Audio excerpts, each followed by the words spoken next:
देखो 2024 साधारण निर्वाचन पर जो सरकार दायित्व नेला ये भारतीय जनता पार्टी सरकार नुहे ये विचित्र जनता पार्टी सरकार कौन विभाग सहित कौन समन्वय ना तालमेल ना बारंबार निष्पत्ति नहीं निष्पत्ति को पुणी थे संशोधित कर सठिक करवा ये हूँ सरकार गोटे प्रथम चरित्र आप देखिए गोटे गुरुत्वपूर्ण विषय कहते आम शिक्षा अधिका गुणात्मक करने नूतन सरकार जो दायित्व नहीं मुख्यमंत्री मोहन माझी नेतृत्व में ये भाई हास्यास्पद घटना घटुची समाज में ओडिशा रे छात्र छात्री मान भविष्य को नहीं ए सरकार जमा हेले तत्पर नहांती नहले एभली विरल घटना आज 20 मे मासे हेलानी नोटिफिकेशन प्रकाश होता आज हूँ शेष तारीख +3 फॉर्म फिलअप किंतु देखिए ओडिशा रे +2 रिजल्ट हेले परिप्रकाश है ये एक हास्यास्पद घटना एमाने छात्र छात्री मान भविष्य को नहीं भारतीय जनता पार्टी सरकार ओडिशा रे जमा हेले जत्नवान नुहे से माने छात्र छात्री मान भविष्य को अंधकार भीतर को ठेली देवा चाहते नहले एभली हास्यास्पद घटना केबे देखा मिल ना +2 रिजल्ट बाहर किंतु +3 नाम लेखार आज शेष तारीख हूँ 20 मे ये घटना मु सरकार पाखे दृढ़ भाव दाबी करने को चाहिए एभली एक भाराक्रांत मानसिक दुश्चिंतार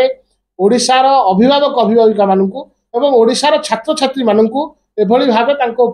मेंटल प्रेशर न पका काली जो किसी असुविधा परिस्थिति हम कि गोटे विषम परिस्थिति सृष्टि हम ताप दायी निश्चित भाव ओडिशा सरकार रे मोर आपण माध्यम ओडिशा सरकार को मोर दाबी से यथाशीघ्र आज लास्ट डेट समय थी 11:45 सुधा फॉर्म फिलअप करेंगे बर्तमान समय केतेटा है सरकार केते निष्पत्ति पुणी ने डेट एक्सटेंशन करने कौन पाई सरकार भीतर विभिन्न विभाग भीतर तालमेल रहुनी भीतर समन्वय ना कहीं छात्र छात्री मान भविष्य को लेकिन सीरीयस नुहे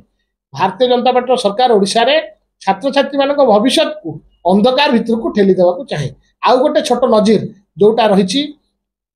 10वीं और +2 सीबीएसई छात्र छात्री मान रिजल्ट बरगढ़ रे जो 6 गोटी शिक्षानुष्ठान रही आज पर्यंत प्रकाश होनी से पिला माने अभिभावक अभिभाविका माने विभिन्न फोरम को जाकि कथा दाबी उपस्थापन कले